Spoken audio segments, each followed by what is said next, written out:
ഇടുക്കി കട്ടപ്പന ഇരട്ടക്കൊലപാതക കേസിലെ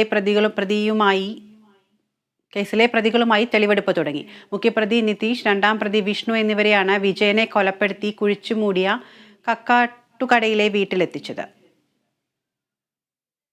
കട്ടപ്പന ഇരട്ടക്കൊലപാതക കേസിലെ രണ്ടാം പ്രതിയായ വിഷ്ണുവിന്റെ കാലിന് പരിക്കേറ്റ് ചികിത്സയിലായിരുന്നതിനാൽ വിഷ്ണുവിനെയും ഒന്നാം പ്രതി നിതീഷിനെയും ഒരുമിച്ച് തെളിവെടുപ്പിനെത്തിക്കുവാൻ അന്വേഷണ സംഘത്തിന് കഴിഞ്ഞിരുന്നില്ല. കാല് ഭേദമായതിനെ തുടർന്ന് വിഷ്ണുവിനെ കഴിഞ്ഞ ദിവസം കട്ടപ്പന കോടതി പോലീസ് കസ്റ്റഡിയിൽ വിട്ടിരുന്നു. കട്ടപ്പന SHO N സുരേഷ് കുമാറിന്റെ നേതൃത്വത്തിലുള്ള അന്വേഷണ സംഘമാണ് പ്രതികളുമായി തെളിവെടുപ്പ് നടത്തിയത്.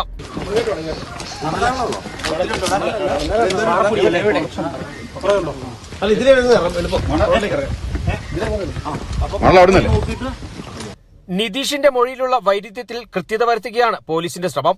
കക്കാട്ടുകടയിലെ തെളിവെടുപ്പിന് ശേഷം നവജാത ശിശുവിനെ കൊലപ്പെടുത്തിയ സാഗര ജംഗ്ഷനിലെ വീട്ടിലും പ്രതികളെ എത്തിക്കുമെന്നാണ് സൂചന. Kerala vision news, Idukki.